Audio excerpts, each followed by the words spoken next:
Hey guys, just want to take a second to thank our sponsor, Carnivore Bar. I don't promote many products because honestly, all you need to be healthy is just eat meat, and that's what you should do. But if you're hiking or road tripping or stuck at work and you want something nutritious that is just meat, fat, and possibly salt if you want it, the Carnivore Bar is a great option. I like this product not only because it is pure meat, but also because I really want the carnivore market to thrive as well. The more we support meat only products, the more people will make meat only products, and this will bring this into the mainstream. So if this sounds like something you'd like to check out, then take a look and use my discount code HTC to get 10% off, which also applies to subscriptions, giving you 25% off total. All right. Thanks, guys. Hello, everyone, and welcome to another episode of the How to Carnivore podcast and YouTube series. We are again joined by Dr. Anthony Chaffee, the Plant-Free MD. Anthony, good to have you on. Hey, man. Good to see you.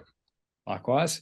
And today we've got a special guest, Tom McDonald, who is an AFL player. He's currently in his 13th season in the AFL and is also a proponent of a low-carb, keto, carnivore-ish diet, which we're going to find out more about. So welcome, Tom. Hey, Simon, mate, good to be on. Good to talk to you both. Good to have you here. So, Tom, what got you down the nutrition rabbit hole, and how did you discover low carb? Look, I just like rabbit holes in general, so yeah, it wasn't I can hard tell, mate. to sort of. I follow you on Twitter. But yeah, I don't know who actually started it, but I do remember we were talking before about the low carb down under sort of presentations that were on in Melbourne 7 or 8 years ago, and our team doctor was a speaker there. At that time, he was sort of talking about low carb and how he was helping it for his like GP patients. So he was part-time at the footy club, part-time GP, and he was working with like severely obese patients and talking about how he was seeing really good results with low carb keto sort of diets. And he himself had done that. I think he said he got up to 140 kilos at one stage and he was back down to like 100.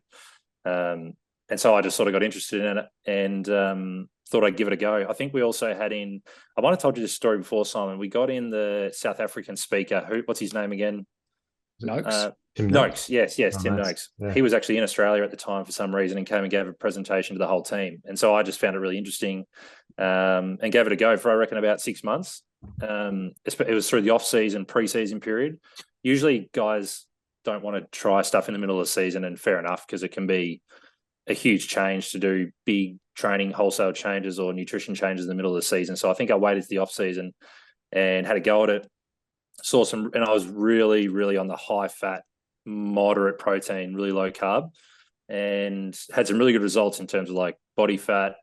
My distance running, my endurance running was really, really good. But as we got back to training as a team and doing contact work and more gym work and more explosive stuff, I started to struggle a little bit. And that's where I probably dropped off it. I still probably took the principles from there, but started to go back a little bit to what I was doing before with some higher carb days leading into our big training sessions or game days. So I probably had 3 or 4 years of being in a bit of an in-between phase until then. 4 years later, I went into a bit of carnivore research. I don't even know who I came across to start with, but started thinking, well, what if I could fix some of the problems I had by going a bit more carnivore than keto? And that's how I got to that phase, which was a few years ago. And now I'm still probably, I'd be a very high protein eater. I'm not as crazily strict on the carbs, especially around our big training sessions and big games. But still would consider myself a well above normal protein intake for an athlete. So that's sort of a quick rundown. We can go into some more detail around games and how I sort of played with it, but that was sort of where I got to. Nice. And so are you, at this point, are you said you're still doing some carbs like before big training and games and things like that? Yeah. So eat otherwise. We probably, the season split up into 3 phases. Like pre-season, we will have training sessions on a Monday, Wednesday, Friday that are essentially what a full match is for us. So it's 12 to 14 Ks of running with a fair bit of sprint in there, a lot of contact. And then we would have a full 1 hour lower body power lifting session in the afternoons of those days. So like huge calorie days. And then the Tuesday, Thursdays, we'll have upper body weights with usually some swimming or bike conditioning. And then Saturday mornings would be hill sprints in the morning with a Sunday off. So pre-season's just a brutal training phase. And that's where I would try and have at least some carbs either the night before those. Like I do it a Sunday, Tuesday, and a Thursday night. usually some rice or something like that with steak or whatever I'd be normally having. Or if I didn't have it the night before, I'd have some sort of carb in the morning. Even if I just had a couple of bits of toast, that would probably help me for those days. But in season, we go back to playing a game on the weekend and a moderate training session 3 days before the game. And the other days are all very recovery lifts, maybe one heavy lift during the week, with the others being sort of more accessory. And you only really need to get ready for one day of the week that's a huge energy outlay, which is a game day, say a Saturday. And so I tend to go lower carb through the week. And then I usually make my own fried rice on like a Friday afternoon and have that through to the game. And then that's my sort of big carbs going into the game. But it's not what we used to be, where I was saying before off air that it used to be pancakes, soft drink, hot chips, anything you could possibly get your hands on was an excuse to carb load the day before. I sort of go back to still have a fair bit of protein in it. Like I'd have maybe steak or bacon in my fried rice and plenty of butter and fat in it, but I would have carbs before the game. And that's sort of where I've landed. That's been a bit easier to maintain. But also help me keep body weight in check and stay a bit more, level during the week. Yeah. I mean, I think that's just a huge benefit anyway. It's just, upping the meat, upping the fat, not being scared of the fat like a lot of people are, worried about that for health reasons, and eating, cleaner carbs, not eating a bunch of processed garbage and things like that. So, I mean, I think even that's such a huge step in the right direction. Obviously, you're seeing, good results, or you wouldn't be doing it. You guys are so, well in tune with your bodies and your performance and things like that, that like, obviously you get a little bit of sand in the watch gears, and, things start to come unraveled. So, yeah. I did for probably 6 months to 9 months in 2021 of like extremely hard carnivore, barely any cheap meals, maybe like once a month. If we were going out for a beer, I might have a drink and we'd have a Palmer, and I'd be like, fuck it, I'm having this night off. But I was pretty strict, like 95% of the time. And I got super lean for what I'd ever been and did feel awesome. Like everything felt great. The only part that I couldn't quite do was I started to cramp on game days. Interesting. And I tried lots of different things, like the salt, all the different electrolyte sort of stuff. And I just couldn't quite get that last bit of the game out without having the cramping. Look, I don't know if you got suggestions and if I was to do it again, what I could do, but I found unless I had the carbs the night before, I was getting to the third quarter and you'd probably run 10 to 11 Ks and I'd be stressing if I was going to make it to the end of the game. And I was like, as much as I like this concept, if I couldn't quite make it work for my job, I was like, I'm going to go back. But that was the one part I couldn't quite do it. Other than obviously it's mentally it's a big challenge to be as strict as that is for your whole life, let alone just for a footy season. But that was the one part I did find difficult, was getting through to the very end of games. Okay. But otherwise you felt really good. Otherwise, everything else was amazing. Awesome. So how much water were you drinking? Look, we wouldn't have measured that sort of stuff. I think I was still reasonable. I don't know if I would add salt to everything. So I think I was getting enough salt. I might have been water. Yeah. The only reason I ask is because a lot of people, when they start having those cramping issues, the first thing they think about is electrolytes. So they start adding electrolytes. And then if they keep having cramping issues, sometimes they'll add more electrolytes and more salt. And what that does is actually increases your demand for water. And now you're trying to excrete more to get rid of the excess salt. And that can actually make you cramp, because dehydration can certainly make you cramp as well. And so, if you try the electrolytes and that doesn't work, then it's probably more water related, and you should just ramp up the amount of water that you drink. And that often settles things down for people, is really, really ramping up the water. But like I said, the more electrolytes you drink and, putting salt in the water and things like that, that can actually increase your demand for water as well. How many liters a day? Are you saying like 3 to 4 liters a day, or even more than that? Oh, minimum. Yeah. Especially for like a big guy like you and like playing high level sports and doing that sort of activity. Yeah. At least, I mean, when I was, when I was playing, I mean, I felt best like when I was drinking like 7 to 8 liters a day. Oh, wow. Okay. Yeah. No, I definitely wouldn't have been doing that. Well, just play with it though. I think definitely more than 4 liters a day for sure. And then like tamp back on the salt and the added salt, just salt to taste. That should be more than enough. And, are you drinking coffee, you taking caffeine, things like that? Yeah, I drink coffee normally. When I was doing that, I would quite often do like a bulletproof coffee in the morning when I was doing carnivore. So like if I didn't want to eat bacon and eggs on those mornings or whatever I was doing, I would do, the bulletproof style coffee on those days. But I'd always be a 1 to 2 coffees a day sort of guy. Yeah. So coffee can strip your body from magnesium, and magnesium is known, when you get low magnesium, it's known to give cramps. And but also caffeine is a diuretic, so you end up losing water as well. So it's a sort of perfect storm for cramps, is like low magnesium and dehydration. So if you're gonna drink coffee, then like certainly I would take like a magnesium supplement specifically, something that's high bioavailability that will absorb really well, and not at the same time as the coffee, because it can stop absorption as well if you take it at the same time, and then just really jack up the amount of water you're drinking. Yep. Or even caffeine pills on the sort of morning before the game. If you still got the caffeine addiction and you want to feel alert. Well, that's all we would try to do going into a game. I'd sort of try and have less coffee the 2 to 3 days before a game, and then we would have a no-dose before the match instead. Yeah, nice.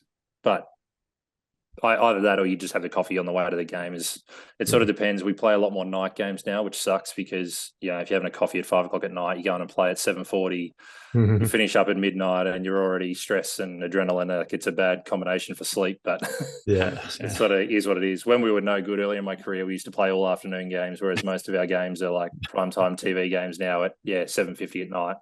Yeah. It's not good for sleep. Yeah, I guess it's a good problem to have, but it's different. I mean, Tom, there's obviously a little bit of fear, and it's based on experience for you to sort of do those harder sessions without having any carbs on board. Curious to hear Dr. Chaffee's thoughts, because the way that we've sort of spoken about it before is that you can only hold so much energy in your liver in the form of glycogen. Whereas the energy storage tank that we've all got on our bodies in terms of body fat is not endless, but it can last for months. Even on a lean guy like you, Tom, it'd still be a month's worth of energy probably. Dr. Chaffee, do you want to kind of expand on that? Well, yeah. So, I mean, just from the sound of it, when you were on a carnivore diet, just the meat and water, you were feeling great. It was just the cramping that was an issue, as opposed to like the energy levels and the contact. Am I right up to say that? Yes, yeah. So when it was keto based, I had more issues with actual power and force production. Right. When I went to carnivore, that sort of went away, which was interesting in itself. Like carnivore, I could go back to doing the gym and I was still lifting the same in the gym, but keto I couldn't. So that was an interesting distinction to make. But then still was just on carnivore, still having issues only on the maximal days. Like we were running 15 Ks in a match sort of thing. Was I having issues with cramps? Yeah. So, when you're doing keto, keto can mean a lot of different things, because it's just the absence of carbohydrates, right? And you have to replace that with something. Generally, it's meat and fat as well. But a lot of people say like, oh, well, I have to eat a lot of veggies and greens and non-carbohydrate ridden plants to get all the nutrients and things like that. So you start eating a lot more of those things. So you can have to distinguish in my example, I'd probably just go between either high protein versus high fat. When I say keto, I was just a higher fat version of keto. I wasn't really having many veggies anyway. I would have had some, but I've never been a big plant eater anyway. Yeah. So that's sort of how I distinguish it. Sorry. Were you having any carbohydrates, or just low carbohydrates, like below 20 or 50 or something like that? Because people do that as well. It's like maybe just like below 50 or below 20 grams of protein or carbs a day, I should say. I'd say like below 50, below 20 on a lot of days, below 50 on most. And then, like I was saying, like once a month, we go for a drink or whatever. And those nights you probably just wouldn't care. But 95% of the time, under 50 grams. Yeah. Okay. And then on carnivore, was it just meat at that point? No, probably similar, like under 20 grams here and there. And a cheat day once a month. Yeah. So with different things, there's different things in plants that can trip you up. One of those things are different lectins that can actually bind to insulin receptors even more tightly than insulin can. So some of these things will bind 5 times more tightly than insulin. When insulin's up or it's active or hitting those insulin receptors, it can actually block the energy mobilization from your fat. And so you end up actually being in a worse off position, because you're not eating carbohydrates. So you should be able to mobilize fat, because the lectins is actually not letting you. So it's like you have a lot of insulin, but you don't have carbs coming in. So you sort of gas out. and that can be a problem for people, if they're eating these different sorts of lectins, because that can screw with that as well. Which is why a lot of people, when they go from keto to carnivore, they actually have a lot better results. They lose even more weight, and their exercise potential and endurance goes up as well.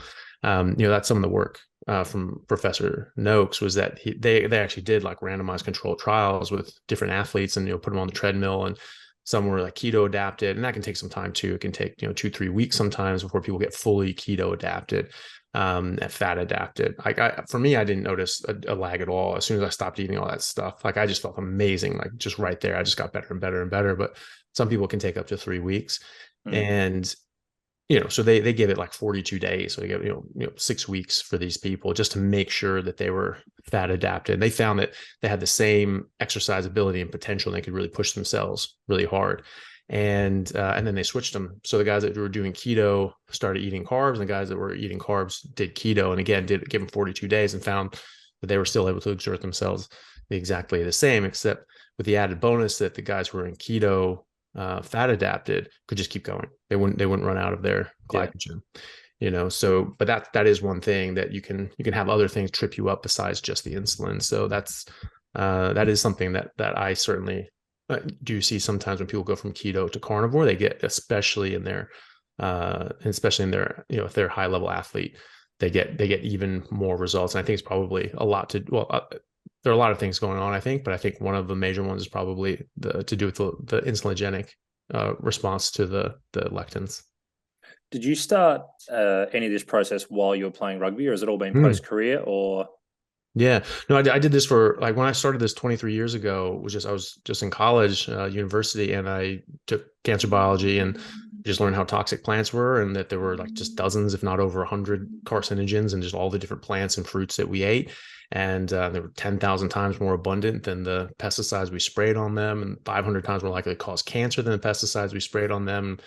So we were just blown away by that. My professor just told us that he didn't eat any plants. He didn't eat any vegetables, any salads. He wouldn't let his kids eat salads. And he said to us, he's like, plants are trying to kill you. And so I was just like, yep, never eating plants again. So I was 20 at the time, and I was playing for a university team. I was playing at senior level, and I was, in the mix for the U.S. national team. And I just stopped eating all plants. And so I defaulted into just eating meat, because what else is there? And so I was going around the grocery store going like, well, what the hell can I eat? And I just came across some eggs and meat, so I just picked those up and just started eating that. And my athletic performance just absolutely took off. Absolutely, it was just night and day. I mean, I was putting in a lot of work, and I was very serious about it at the time. But at the same time, my fitness was just increasing at levels that it had just never ever done before. And I got to the point where I was so fit that I could just sprint all day and not get tired. I was at a dead sprint all day, every day, throughout every practice, every drill, every game. And I couldn't get tired. I couldn't wear myself out. I got in such good shape that, like, after a game, play like a high level game in like the Canadian Premiership, and I'd just be buzzing. I played open side flanker, which, a lot of running, a lot of contact. And I remember like walking off the pitch one day, and I was just like buzzing. I'm like, what am I doing? I'm like, that wasn't even a workout. Like, I've got to go run. I've got to do something. And I was like, this, because normally you were just sprinting for just 8 hours a day, and like, it's only 90 minutes. That's not enough. I was like trying to see like where in the day I could just go and just sprint 10 miles real quick, just to run this out of my system before like we had the post-match function and everything. And at that exact moment, like, one of the guys on the team, who's one of the fitter guys on the team, just said, oh my God, like, if that ref blew the whistle, like 5 minutes later, I probably would have, died of a heart attack. I was just so drained. And it was like, that wasn't even a workout to me. And, some of the other fit guys on the team they were gassed, they were dead. So, that's when I really started noticing like how much of a difference this was making. And, but yeah, it was night and day. And then when I was in England, as I mentioned before we started playing over there, that's when I actually slipped off. I was about 25, and some of the meat was breaded, had some sort of crumbing on it. And I was just like, well, it's a plant, but dose makes the poison. Maybe it's not all that bad. And I sort of convinced myself that maybe it wasn't all that bad. And within a few months, I remember thinking a few weeks, few months, I remember thinking, I was like, I was just getting these aches and pains, and, my back hurt. And it was just all these weird little things going on that had never happened in the last 5 years. And I just didn't feel as just superhuman amazing as I normally did.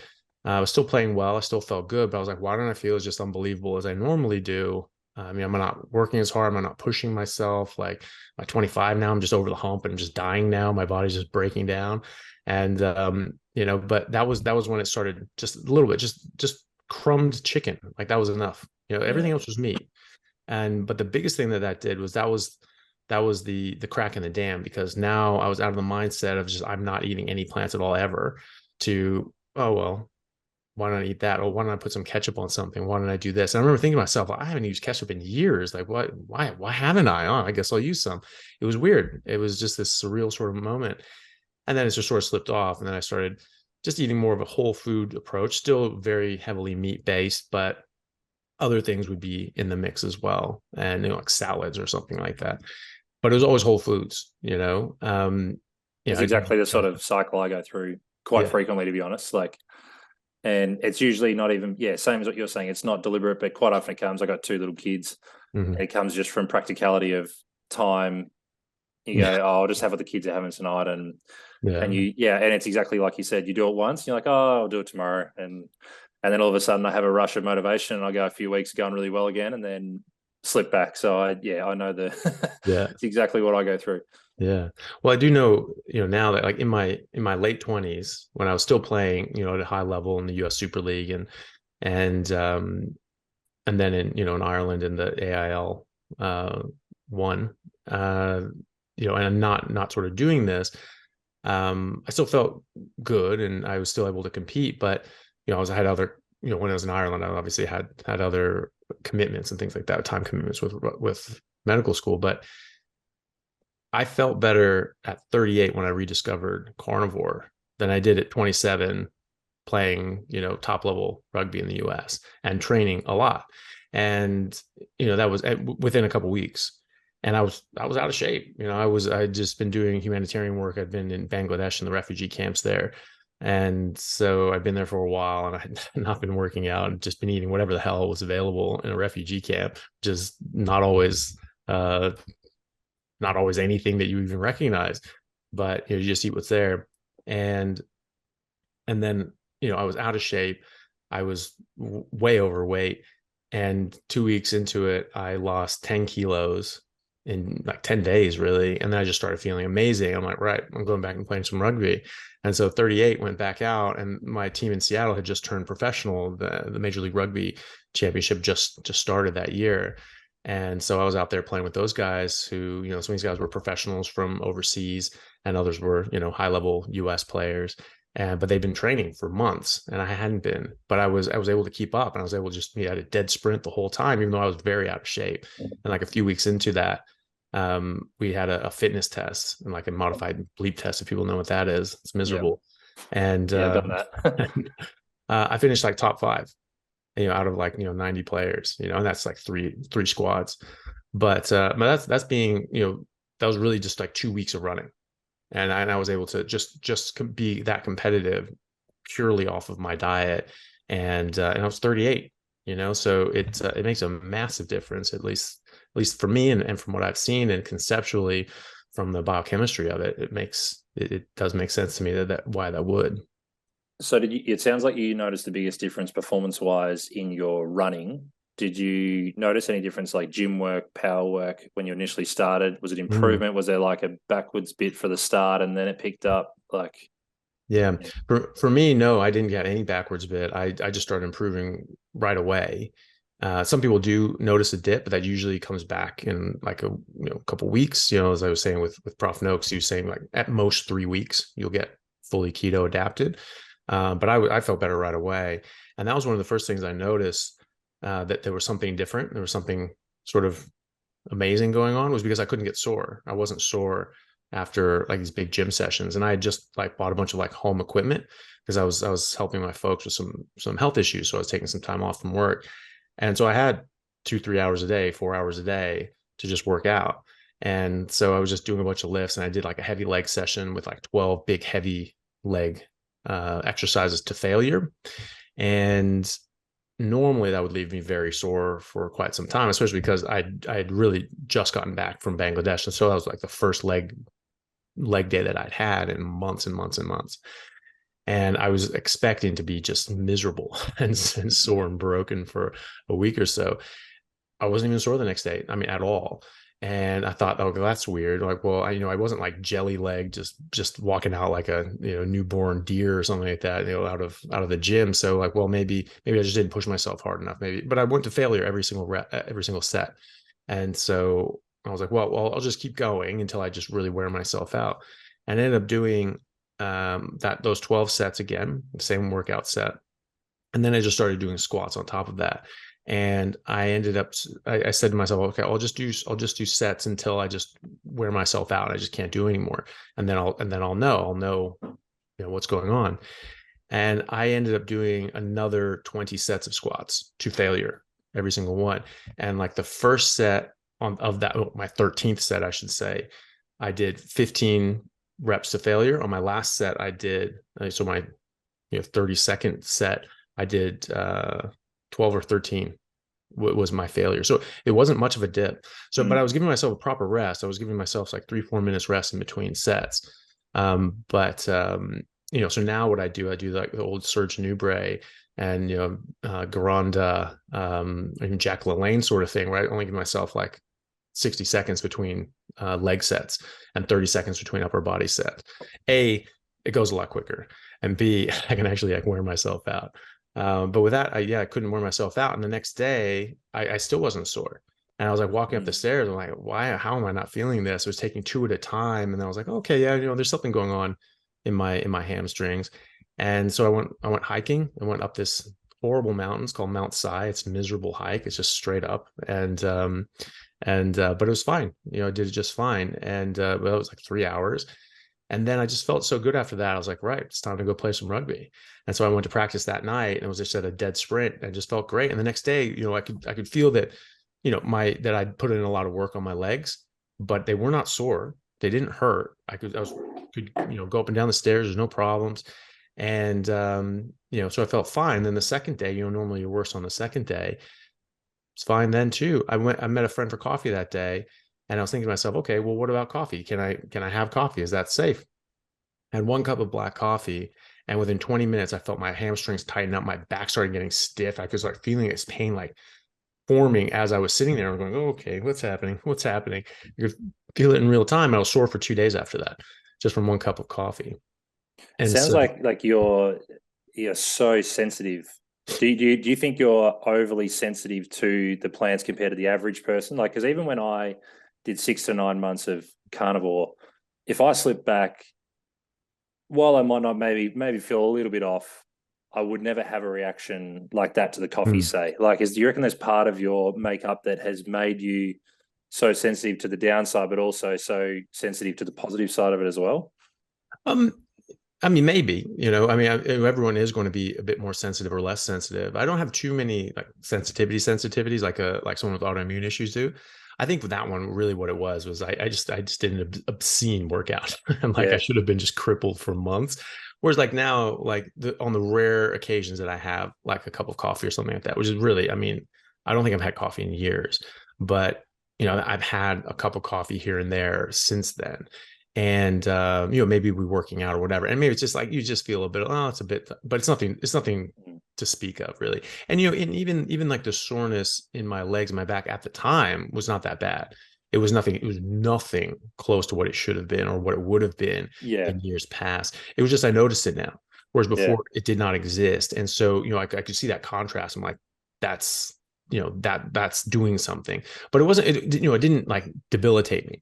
Yeah. You know what I mean? But it's just interesting though that you can pick up on that, whereas I don't reckon many people would pick up on those differences. But you're obviously, I don't know, you've studied a lot of this stuff, but you can detail what one thing does to your body versus another very clearly, obviously.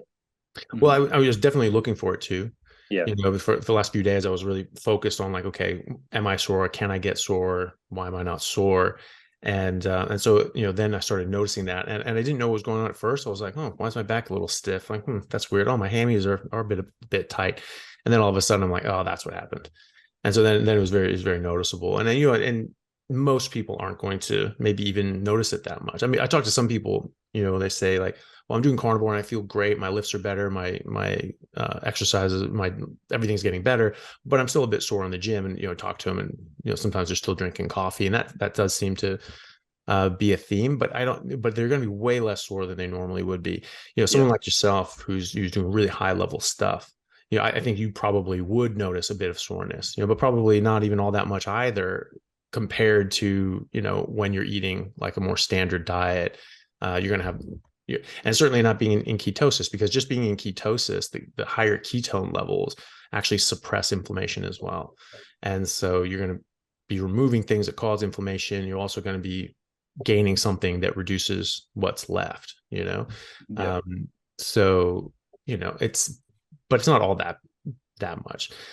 You know, but I did notice it anyway. And that's another sort of reinforcement for me of like, okay, I just, you know, coffee's not worth it. I was never a big coffee drinker anyway, but you know, that was enough for me to just be like, don't bother with it. Yeah. Tom, have you, with sort of your recovery, have you noticed a difference when you're being strict carnivore or very low carb versus when you're sort of slipping off? Look, I'd say when I was very strict carnivore, especially in those off-season sessions, a bit like what you were saying, Anthony, about being able to back up session to session. Mm-hmm. Like I'd run every second day. Like we normally run every second day in the off-season, but I was finding that easier than normal.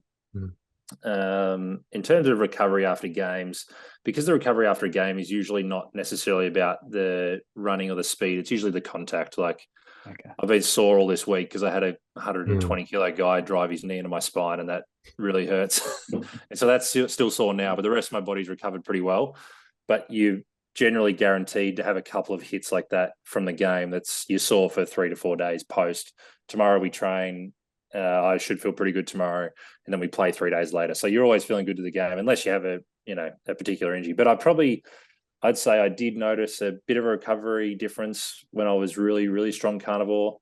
But kind of like what Anthony was saying, I haven't noticed a huge negative impact when I've added little bits of carbohydrates in. And I'm not a big plant eater either, so I don't know if plants have as much of an impact on me. But just by having rice back in, I haven't noticed the downsides that a lot of people might if they're super sensitive to insulin or whatever it may be. It might be a small percentage difference, but for me, as I was saying before, by reducing the cramping impact, it was kind of a bit of a deal I've been willing to make. Now, I probably could be a bit more disciplined, especially in the off-season and pre-season. We're not worried about games and cramping, and that's where I think I should be back to being more strictly carnivore. I think that's the process I'll go this off-season again. But, to sort of I do notice a difference, but not as stark as what you've described, Anthony. Yeah, well, the thing is too is that you can still run on carbs. You just have to keep feeding carbs. Yes. And because you run out of the glycogen, but if you keep eating more, this is why like cyclists, they use that sort of sugar gel sort of stuff to like refeed, and you can do that. But if you don't eat the carbs at all, then you never have to. And so there are advantages to that. But you can certainly do it. I mean, most high-level athletes in the world right now and recent decades have all been doing it that way. So I'm not saying that you can't do it like that. And so you clearly are.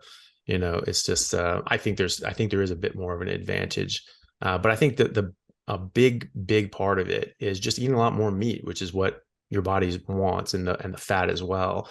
And and if because it's not, like you say, like it's not something that you really want to mess with in the middle of the season, especially like if you're prone to getting those cramps and things like that. Like, is that worth it? Going into like later on in the season, like, just throwing that out there and then potentially getting cramps that's probably not a great idea. But, you can definitely keep doing it, by eating carbs, and you just might have to eat more carbs on the day of the game. But there are other advantages as well. But, it's good that, you're not seeing too much of a hit. And I think there's a huge benefit in cutting out a lot of the other sort of plants and just keeping it sort of clean carbs.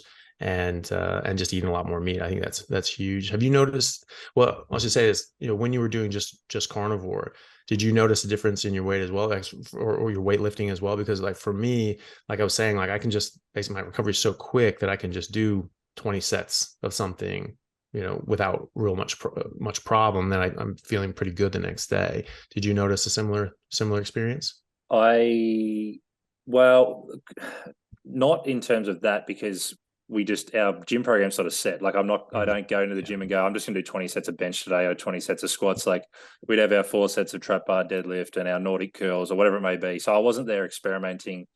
I'm sort of, it's a different scenario. Like you probably got a bit more freedom to play around with it. So I didn't notice much there, but I lost a lot of weight. Like we do the DEXA body scans. Have you ever had them? Like the proper bone density ones. And I lost 6 kilos, I think, but I gained 2 kilos of muscle. So I actually lost 8 kilos of fat, really, to be able to lose that amount over that sort of 6 to 9 months, which the dietitians had always told us, like, it's impossible to lose significant weight without losing muscle.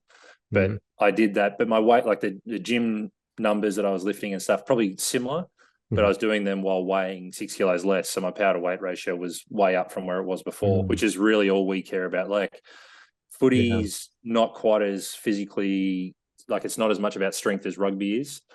It's more closer. It's in between there and soccer. Like our running demands are very similar to soccer. If soccer went for another 30 minutes, like we're an extra quarter on soccer's timeline. So we're more worried about, repeatability of sprints and short, sharp movements than we are about huge rugby tackles and scrums. Like that's a rarity. So yeah, I wasn't as concerned about the gym stuff, but I was obviously rapt to lose 6 kilos and be running better and feeling better on the field, especially. Yeah. I was going to say too, when you mentioned the hex bar deadlift, that's something I think it was Flaherty. There's a guy, he's a professional trainer in the US, but he like swears by the hex bar deadlift. I think that's one of the best to get that strength to weight ratio up, especially like concentric. So the concentric hex bar, so you just lift it up and then you just drop it and you just do that, and then you don't have the eccentric where you're sort of tearing apart the muscles and you grow and you hypertrophy. So you're just getting the strength, but you're not getting the bulk. And so he was, he's saying that he can drop people. That he was actually saying that he could predict people's 40-meter dash time down to like the 10th of it, like 100th of a second, based on what they can do with the hex bar deadlift. And he did that with like 100 people, 100 different like NFL athletes or prospects or whatever. And they all did their hex bar thing. And he just set out, where they were going to place out of 100. And he got all of them except 2 in the exact order. And it was really interesting. Well, that's sort of that's the main part of our workouts during the week. So we'll do a power day where we'll do jumps with the trap bar. So it'll be literally 3 counter movement jumps, 4 sets of 3, but it's attached to a gym aware program, which has a little tiny cord, which measures your velocity. And funny you say that about the NFL, because our weights guy brought that from the NFL, and he said the scores on that are like our measure of power. So he's like, the quicker you can move a 50-kilo trap bar on a jump correlates to how good your power is on the field. And we're all, like, a lot of our guys, bar 1 or 2, are a fair way off NFL athletes, like the receivers and running backs, much more endurance based over here. But he's like, our biggest thing is we want you shifting that bar as quick as possible. And then on the Wednesday will be a heavy trap bar day where it'll be, 4 sets of 3, 4 sets of 4, max weight. Usually we will do the eccentric, like lowering as well. But the Monday power day is all about how quickly can you jump off the floor and not even land and reset, but down, up, down, up, down, up. So yeah, they've become the biggest part of our weights training is the trap bar. And you remove a lot of the risk with a normal traditional deadlift of any back injuries. You got a lot of guys, like we have 45 guys in the gym and maybe only 3 to 5 different coaches. It's hard to watch everyone's technique perfectly. So to remove a lot of the injury risk, trap bar is a lot safer. Yeah, definitely. Yeah, and that was the thing too with the concentric, because you're not sort of breaking down the muscle more. You can do it more often too. So that's, I don't know if you want to sort of go off program and add more things in, but if you were going to, that might be one to think about. I know a lot of rugby guys that like Carlin Isles, he's like the speedster for the US sevens team. And he was like a prospective Olympic sprinter, and then he switched over to rugby because it wasn't. I reckon I've seen YouTube videos of him. Yeah, he just runs around people. Yeah, So he does that. He does that training program. So he does the concentric, and that was something he was saying too. So if you do, sort of a few sets, sort of like 4 or 5 sets, or maybe was it 3 sets of like 5 to 8 reps of just the concentric lift right before you go and perform, like do a 40 or play a game, that you'll actually be faster because you'll load up your muscles and get them ready to fire much more. So we'll do that tomorrow morning. We'll have a primer session before our main training session, which is tomorrow, and then they have the option of guys to do it in the rooms before a game. So they'll have we can't get the gym stuff in there, but we can get med balls and do med ball throws and med ball axel throws and stuff like that. So that sort of stuff's really made its way into AFL the last probably 2 to 3 years. A lot of the NFL stuff, I think most of it's coming from the NFL, where all the money is, and all the research and that sort of stuff is coming into our sport as well. So yeah, we would never have done that previously, doing primer weights before training. Nice. Oh, very good. Yeah, that's awesome. Last time we spoke, Tom, you guys were getting into a bit of the knees over toes stuff, like particularly Nordic curls. Is that still on the recipe? Or Nordics are massive. Like, that's our biggest predictor of hamstring injuries. So you have to have a score of over 400 as a minimum to sort of be considered semi-safe from a hamstring injury. 400. What does that mean? So it's a computer score off the Nord. So there's a machine called the Nord board. So it essentially holds your ankles in like you would do a Nordic curl, but it tells how much force you're putting through the handles with your hamstrings. So, and then we also do fascicle length testing of our hamstrings. So there's a quadrant, and if your score's over 400 and your fascicle length is a certain length, you're in the top quadrant. You're considered safest from hamstring injuries. If you've got short fascicles with low strength, you're in the most risk category. So guys who's whatever you're in, you'll be given a program based on, we need you to work on stretching your fascicle length out, or we need you to just work on the strength, and you'll be doing weighted Nordics, more reps, whatever it may be. We do a lot of Copenhagen's, which are like the groin. It's sort of like a Nordic for your groin. So you have one leg up laying on your side off a bench or something, and you have to lift the rest of your body weight up using your groins. A lot of our stuff, other than the power exercise we do in the gym, are based on groin, hamstring, back sort of injury prevention, like core stability. We have a lot of guys that get like the old school, not the old school OP, but groin issues from just because there's a lot of running, a lot of change of direction in a week. So a lot of our program is around preventing those sort of injuries. Yeah, nice. Do they have you guys on a diet program as well, or is everyone just sort of left to their own devices there? Yeah, we have a nutritionist. She's actually really good. Like, I've talked to her about having been on a high protein when I've done carnivore before, and being in a much higher protein than what she would probably normally recommend. But I've had some terrible nutritionists in the past, which is like you're talking to a Year 9 textbook, and you have some that are really flexible and go, no, I'm more than happy for you to do this. If you're seeing benefit, I'm happy to support you on it. It's still in the general sense of education. It's a lot more just like you were talking about, like a whole foods diet, which look, still a million times better than what kids would eat in year 10, 11 when they're playing footy, where they're, it's Macca's on the way home and it's, whatever you can get your hands on in the cupboard. It's still a big improvement on that, but it's not anywhere near a low carb sort of diet or anything like that. Yeah, I think, a lot of those are still in that. Yeah, I guess better in the sense of whole foods and everything like that, but still very carb centric. They're still doing that with rugby as well. I've been trying to talk to some of my friends the guys I played with are now sort of running the Seattle team now. And I'm trying to sort of like just quietly just be like, oh, there's this thing, if I could help you with it, like they're still, they've got their guy, and they've just, it's the same traditional sort of thing, just like get your macros here, sort of lean sort of meats and lean proteins, and then, get all your energy from carbs and things like that. So they're not quite there yet, unfortunately.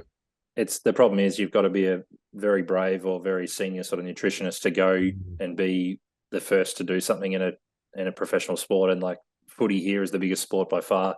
If it doesn't work, or just say you had a big injury list that year by chance, or you didn't perform well, the finger's going to be pointed at the person who did something different for the first time. So no one really wants to take the risk. So I get that. And we actually, when I did start doing more of the low carb keto 8 years ago, a lot of guys had a really good go at it. Like we would have had 10 to 15, and a lot of guys still keep those principles. They're not maybe as invested anymore, but it was as close as we got to getting a whole team buy into it. Nice. And we did see some good results, at least physically. Performance wise, we didn't really translate on the field. Not really for that reason. We probably just weren't there as a team yet, but that was as close as we got to getting a whole team on board. And it was because we had Tim Noakes come and present, and we had a doctor who was pushing it. Yeah, very good. Well, it's really cool that you guys had him come out and talk to the team like that. Yeah. Yeah, he's huge. I mean, he's been one of the top top doctors in internationally for exercise physiology for decades. Yeah. And he was one of those guys that was a proponent of carbohydrates. And you need carbohydrates for this sort of thing. And I think whatever 10 years ago or so, he just sort of went like, damn it, I was wrong. I'm so sorry. I've been lying to you people. Like this is totally different. Now he's doing all his research down the other track. So yeah, that's lucky to get him because a lot of people outside of like these circles that sort of we're in, like wouldn't have really come across him and come across his work, especially the transition, because he got vilified because he just had a change of heart and just said, hey, look, this is where the evidence is taking me, which I think is a very responsible thing to do, especially as a professor who's made his career off of saying one thing, and now he's saying, I got it wrong, guys. This is something different now. They took him to court. They tried to take his license away. I mean, it's just ridiculous what people will go through to protect their ideologies. Yeah. What did you think? Like, obviously, you've got your thoughts on all the plant stuff and then carbs as well. But would you say plants versus say seed oils? Where are you sitting on like the seed oil sort of debate? I've seen a lot more of that on social media, that people are pointing the finger at even that more so than carbs now, that your refined vegetable oils are like maybe your carbs are fine, but all the oils and stuff they're coming with are actually the thing to blame. Like, where do you sit on that? Yeah, I think those are terrible. I mean, just the industrial process that they go through is pretty wretched. It makes them turn rancid anytime the oil's outside of the seed or the plant in general. Any liquid oil, if it's liquid at room temperature, is much more unstable. And it breaks down into these very inflammatory byproducts. Also have a massive omega-6 ratio to make it something that don't even have really any omega-3s to speak of. And so the omega-6s, you need omega-6. It is necessary. It's an essential fatty acid, but you need it in a specific proportion to your omega-3s.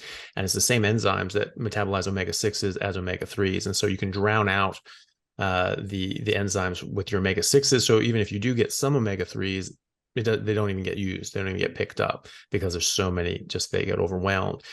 And also when you're heating these things, they have to heat these things at high temperature to just make them. And when you heat anything, every 10 degrees Celsius that you raise up the temperature, it doubles the reaction rate. So it speeds up the degradation into these rancid oils that are quite harmful.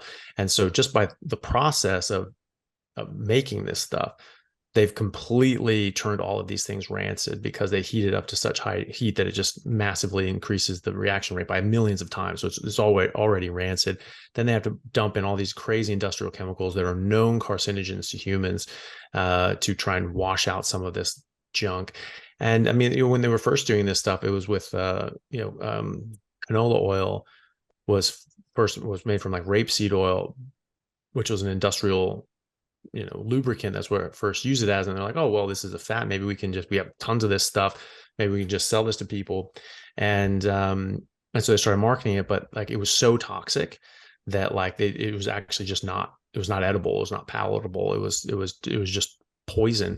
And so it was illegal for them to use that. And so they had to sort of breed, I think they bred sort of other seeds that were just slightly less toxic, but like they still had this toxin. They just had it at a lower level that like passed under the bar. They're like, all right, yeah, there we go. So it's already a toxic seed, is already a toxic oil. Plants have defense chemicals. That's a fact. Seeds are a plant's baby. That's usually where, they have the highest concentration of toxins because they're trying to protect it more than anything. And so that's normally what you see. You see is high concentration of toxins in there. And so, now you're getting oil just straight from that.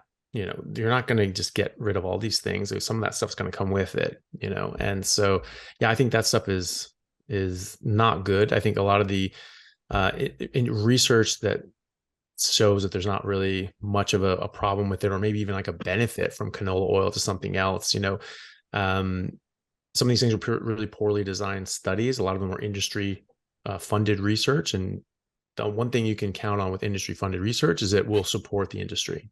Yeah. Because if it doesn't, they just don't publish it. Simple as that. And a lot of these things are designed in such a way that the outcomes, the endpoints are going to be something favorable. And sometimes they'll run an experiment to a certain endpoint, and that endpoint's unfavorable, but they look back here and they say, well, we can actually say that this is the favorable endpoint. So we'll say that's the endpoint.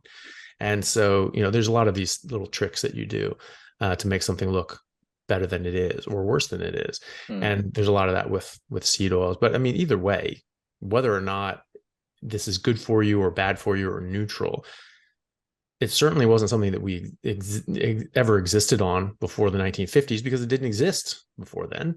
And you can't say that something's essential and that you need it if we didn't even have it 1,000 years ago, 10,000 years ago, 500,000 years ago, when we were evolving. If it's not something that we were eating 50,000 years ago, it's not something that we have to have.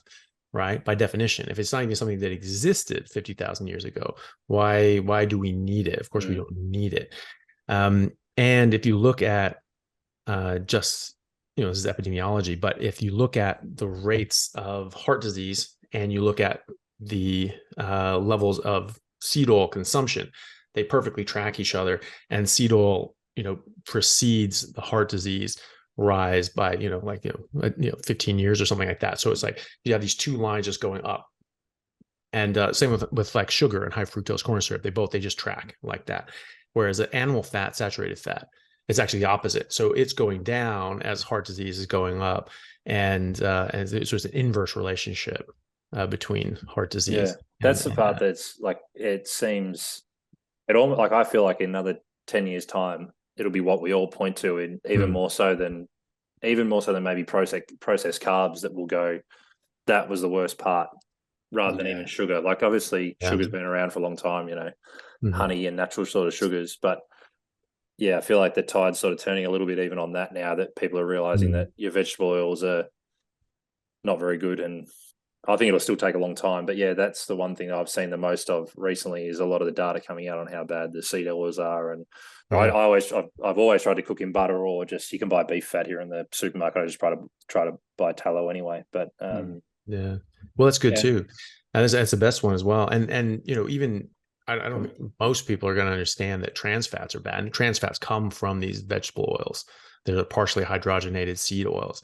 That so when you have a double bond, right, it just changes the shape of the molecule, and the molecules chain can come down here and then branch off and then come off here, or it can go down there. And so this is cis, it comes off the same side. This is trans, it comes off the opposite side after that double bond.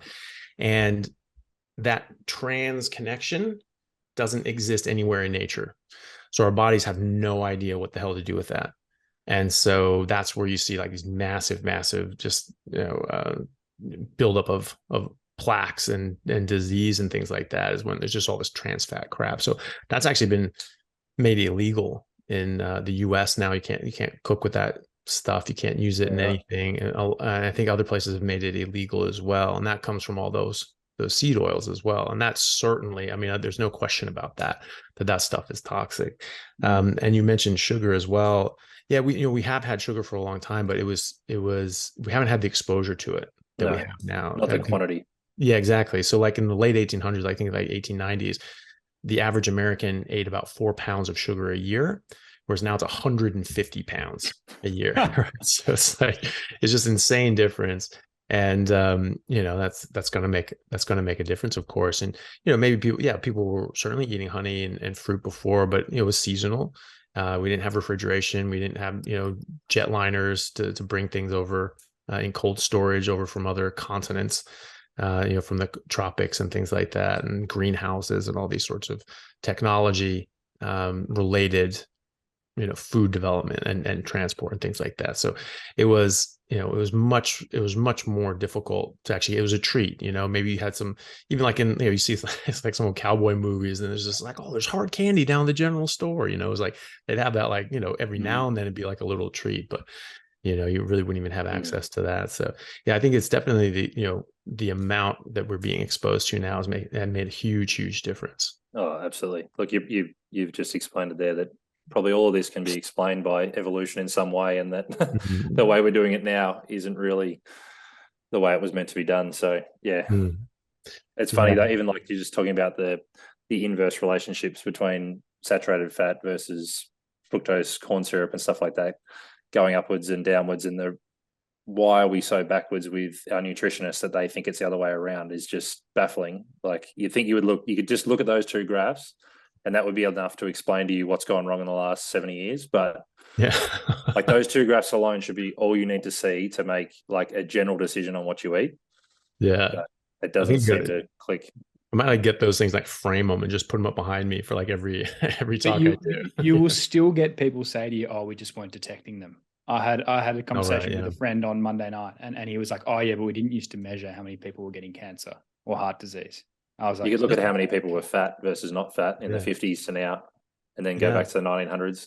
Exactly. Right, and we actually did have records of that. People saying that we just didn't count. I mean, just have never actually looked at the Bureau of Statistics in the U.S. government. Like, it is insane how much stuff they kept records on. I looked at these things, specifically for heart disease and different, and just diseases in general. I mean, they had things going back to 1900, and they had things categorized by how many people had something, how many people died of it, in the country, in each state, in major cities in each state, by ethnicity, by gender. And I mean, I don't mean just like, just like baseline. I mean, like every damn ethnicity. I mean, Italian, Greek, French, black, white. It wasn't just black and white, I mean, it had so much detail. Like, people kept a lot of very, very careful records. And, you look back at these things. I mean, we literally threw away an entire century plus of very, very clear statistics and records and medical literature when we said fat causes heart disease, stop eating it. And they just threw it out. They just started looking at things completely fresh, and they just said, right, everything's just start over from scratch. This is the only thing we know, and now we're going to go from here. Talking about like Sally Norton's book on oxalates, just talking about plant poisons in general. She made this whole book called Toxic Superfoods, where she just talks about oxalates, and she goes back into the literature. And there are people from the late 1800s, early 1900s, mid 1900s, 60s, 70s, even the 90s, talking about how like these oxalates are a defense chemical that are toxic, and all the different things that they do, all the different ways that they can damage you, the different levels that they start, exerting toxicity. And even in the 1990s, people talking about like, hey, people thinking that, plants are good for you and they're just safe, and we're just living in the Garden of Eden. Something I've said before is like, these people are fooling themselves. Like, these things are toxic, and like, you can't eat too many of these things. People have died from eating too many oxalates. Oh gosh, why am I blanking on his name? What's his name? Australian. Hemsworth. Yeah. So he went like vegan for a while and was having these like big, spinach smoothies and things like that, and just having all this veggie stuff. After about 3 weeks of this stuff, he got checked into the hospital. He's sick as a dog, had like a bunch of kidney stones, had to get surgery. And it was just, he had these calcium oxalate stones in his kidneys from 3 weeks of this stuff. He's like, right, not doing that. Has he gone back? I think he's eating meat now. Yeah. And certainly not eating all the crazy oxalates, because spinach has just a ton of oxalates, sort of like sweet potatoes and things like that.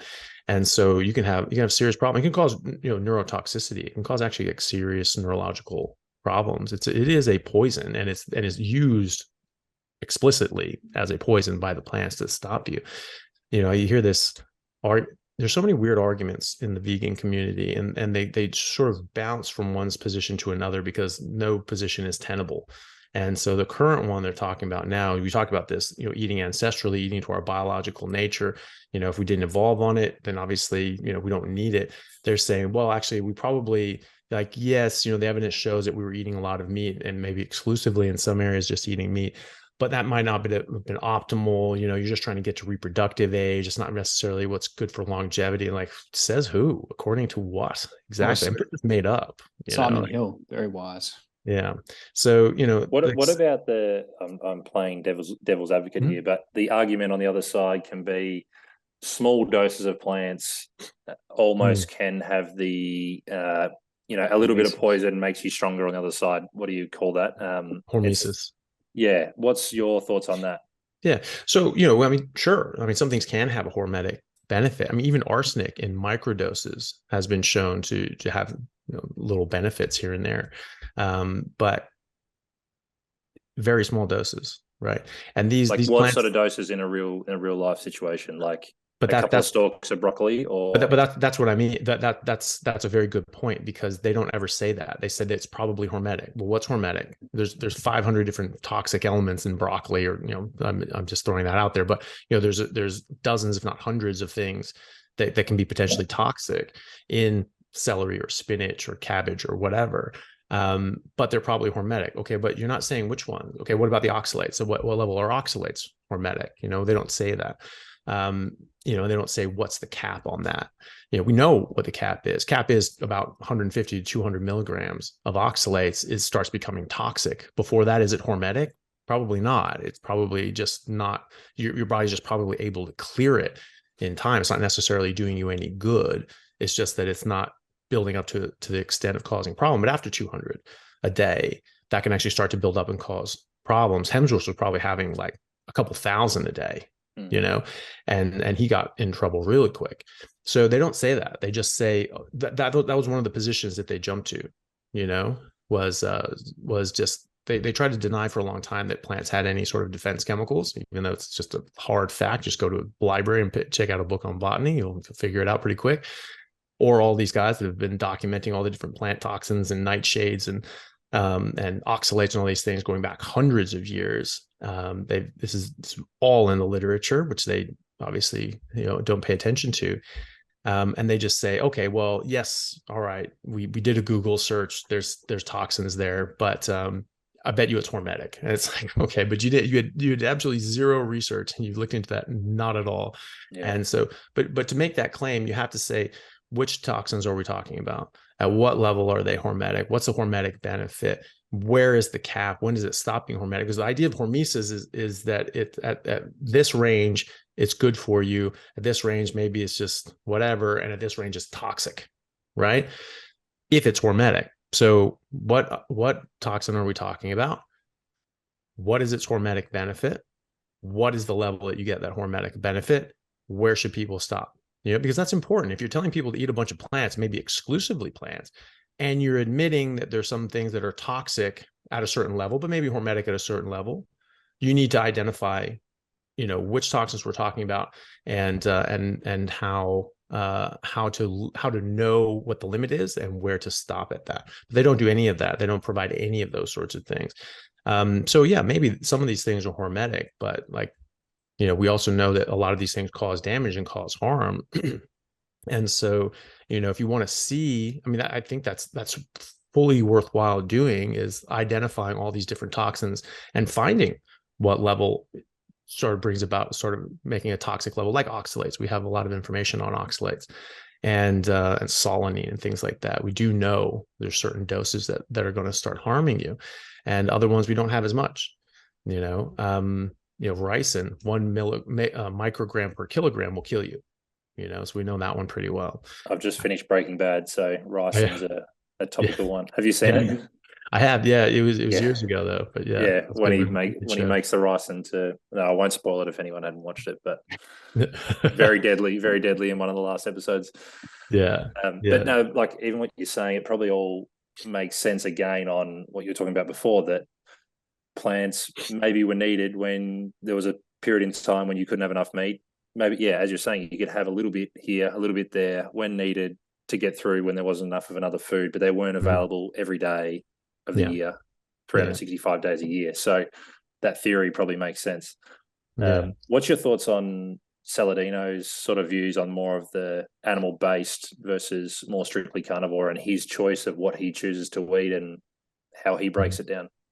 Yeah, I mean, I still think that eating more meat is really good. I like how he supports that, and he talks about how, you know, like meat's what we're supposed to eat, and the fat's really good for you, and we should focus on that. I think that me personally, I don't think that we should be eating carbs really at all, and especially fructose. You know, I think that that's more harmful. You know, when you're eating it with fiber, you absorb less of it, which is a good reason, you know, why not to eat things with fiber, because fiber like delays absorption, stops you from actually absorbing and breaking down your food properly. But it also does that with fructose, and does that with some of the things you don't want as well. So you get less of the fructose from fruit if you're eating it with fiber, but you are going to absorb some of that, and you know that is going to work in your body the way that fructose otherwise works in your body. So fructose has been shown to be metabolized into the same byproducts as alcohol, right? So you get the same damage to your body from eating fructose and the breakdown products thereof as you do from alcohol and those breakdown products. Is that in the liver exclusively, or it gets through the whole body? Yeah. So you're not going to have, you know, you're not going to get drunk, right? But it is going to have an effect on your brain, because fructose gives a dopamine response to the addiction centers of your brain. So you can get like that sugar high. That's what that is. You're getting this dopamine hit. And so it can be very addictive, but it's also causing fatty liver disease, cirrhosis, type 2 diabetes, even heart disease, and implicated in what can feed cancers. And also it's been implicated in like neurodegenerative diseases like Alzheimer's, which is now being termed type 3 diabetes.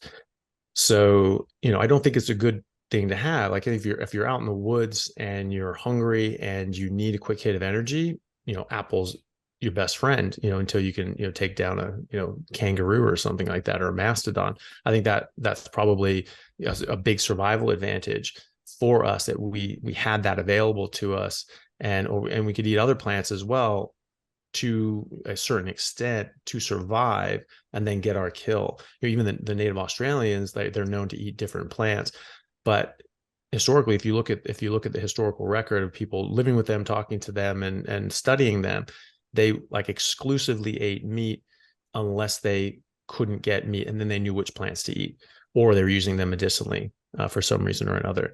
And so they just ate meat, and Native Americans as well. And then when you look at, you know, when you think about the ice ages, there's no plants to speak of during that time anyway, certainly no fruit and honey. So I think that you know, the fruit and honey side of things, I don't think you need it, because, you know, where was the fruit and honey when people were crossing over the land bridge from Asia to North America, you know, during the last ice age? I mean, there's nothing, right? So if you had to have it, you know, our ancestors wouldn't have made it. And all these different populations like the Inuit today, they wouldn't be there, right? Because there's none available to them, you know, when they're living traditionally. And so I don't think you need it. I think that fructose in and of itself is harmful, you know, in small amounts, whatever. Your body can deal with it pretty well. It can replenish your liver glycogen pretty quickly. Actually, it's one of the fastest carbohydrates to replenish your liver's glycogen. So if you're in a fix, you know, when you get a hit of fructose, bam, you've just got a full liver full of glycogen. Yeah, that's an advantage. But if you have access to meat and you're eating that, then you're going to replace and replenish your liver glycogen all the time. You don't need to do that, and you're going to sort of derail yourself by adding in that fructose. So I think it can actually be a disadvantage, certainly outside of that survival mechanism, and it's addictive, you know, so it gives that addictive signal to to your brain, and people want to do it. Any sort of time you start with a small amount of something addictive, you tend to eat a little more of it and a little more of it and a little more of it. And a lot of people that come to a carnivore diet or any sort of change in their diet, they're often doing it because they're trying to lose weight, they're trying to gain health. And a lot of these people have been struggling with food addiction, specifically carb and sugar addiction, and then you start sprinkling back in some of that addictive substance, and they can easily go off the rails. And I've spoken to a lot of people since Saladino started changing the way he ate and what he recommended, and they were like, oh, okay, well, I'll do that, I'll follow him, because he was the one who got them on it in the first place, and so they started incorporating a little bit of fruit, putting a little honey on things. And then it was just a little bit more and a little bit more and a little bit more. And then after 6 months, they're back eating, pizza and drinking sodas on the couch. And, just like I did, just with the breading on chicken when I was in England, that's how it started. And then I was putting ketchup on things. And then I was like, and then one morning I woke up and I'm like, oh, I haven't had French toast in years. Why have I not had French toast? And, well, let's make some French toast. Like just forgetting the last 5 years of my life when I'm just like, don't eat any plants, And for some reason, I just didn't know why I hadn't eaten French toast. And so I made some French toast and put syrup on it, And so, you can sort of get out of healthy habits pretty quickly on that. Now he's able to just stay with, fruit and honey and meat, and that's great. But I've spoken to a lot of people that degenerate very quickly because they have had these food addiction problems before. And the thing is too, is that, Dr. Saladino, for whatever reason, he's increasing the amount of sugar he's having as well. He's having, more and more and more of this stuff. And now he's putting like maple syrup in his milk and things like that. And that's what he feels gives him the best energy. But I think that's probably that, he's becoming dependent more on the carbs as opposed to being able to run on his own fat tissue. And probably not ideal for someone who's trying to lose 40 kilos, whereas he's probably someone who can get away with those few extra calories. And he's very active. And he's very, like he surfs for 2 hours every morning, and so he's got a good life, Yeah. And whereas most people who are coming to watch you or watch him, they're probably people looking for help. They're looking for a different way to try and lose weight. So it's probably not in the same situation. Yeah. Or overcome diabetes or IBS or other sort of debilitating issues. You're in just as bad a situation as you're probably all in one. If you're 40 kilos overweight, you probably got those other two as well. Totally. Yeah, usually. And and that's the thing, they say like, well, if you're metabolically healthy and you're metabolically fit and you don't have all these problems, that it's okay to eat carbs and sugar. That's like saying if you don't have lead poisoning, it's okay to drink water with lead in it. It's like, okay, but this is what gives you metabolic issues, Yeah. And so if you want to avoid that altogether, then maybe just steer clear of it. Like, you have a bit of it every now and then. You work out a lot. Are you going to develop diabetes? Probably not. But is it ideal? Is it the best thing you can do for your body? I don't think so. Yeah. I would argue against that. And again, just going back to that, what we evolved on, we did best just eating meat, and the fossil record is very clear. Our ancestors were big, tall, strong bastards with big, healthy bones. They didn't have joint degeneration. They didn't have cavities. They had fully developed jaws and teeth, and bigger brains. They had bigger brains than we have now. And, they were much taller. Like a lot of these guys that were hunting mastodons and other megafauna, they were on average 6'2" to 6'4" on average. Right. So a lot of these guys were like pushing 7 feet, a bunch of, AFL players, just running around with big, just taking down big game. And, the average height of a population, is indicative of the average health of the population. So like in the US now, the average adult male is like 5'8". It's pitiful, and so we should be much higher than that. We should be much taller than that. And we were. And so this idea that, we aren't optimized by eating what our ancestors eat, what we're biologically designed for. I mean, that's an oxymoron, saying that what we're biologically designed for is not our optimal food source. That makes no sense. But, to say that, well, we may not have been as healthy then, now just going vegan, just doing the exact opposite of what we've been doing for 3 million years, that's actually optimal. Even though we haven't been doing this for 3 million years, like based on what? Because based on the fossil record, we were much healthier then. We're much bigger then. We're much smarter then. We're much better developed then. And, so, they're not really offering any evidence to the contrary. They're just saying, what, I bet you, I bet you that you don't have to be, you don't have to eat the thing that you're biologically designed to be biologically, optimized, unlike any other animal on earth. Because any zookeeper will tell you, you feed an animal something it doesn't eat in the wild, it gets very sick, and it gets the same things we do. They say they get human diseases. They get obesity and heart disease and diabetes and cancer.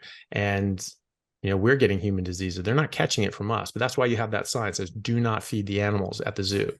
That's why. And then we think that, oh, actually, that doesn't apply to us, though, because, I bet you that, it's exactly the opposite for us, and absolutely no other animal on earth. But, I bet you it is for us.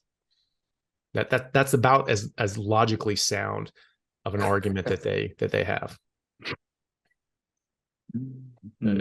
Well said. All right, let's wrap there, lads. Tom, give Carnivore another crack this preseason and let Dr. Chaffee and I know how you go. No, you've inspired me. Even like, look, I'm not going to go back to 100% right now, as we was talking about middle of the season, but can't do that. No. even just what you're saying about, you know, the little things that make a day turn into a week, which turns into a month. Like, yeah, this has inspired me to go back to be a little bit better now, and then definitely in the off season. And well, that'd be good, man. Yeah. So. Yeah. I mean, I wouldn't want you to sort of rock the boat too much when you're in season, but yeah, certainly, like, you know, if you felt you know, that you wanted to on the off season, that'd be great to see, and hopefully figure out, you know, and if you want, you know, if you're having issues with like the cramping or anything else, I mean, just feel free to reach out, and happy to try to troubleshoot things with you, because most of these things can be resolved, and then you can just really start running optimally, and just like, I think you would find that your athleticism and your performance will just really just go to another level, you know, by doing that. Yeah, and the good thing is I'm not coming, like I'm 90% there. It's just sort of a little bit of a top to finish it off. So no, I appreciate it, guys. Thanks for having me on. It's good to have a chat and you know, learn a few different things. So no, I really appreciate it. No, not a problem, man. Thank you very much for coming on. It was a pleasure. Thanks, Tom.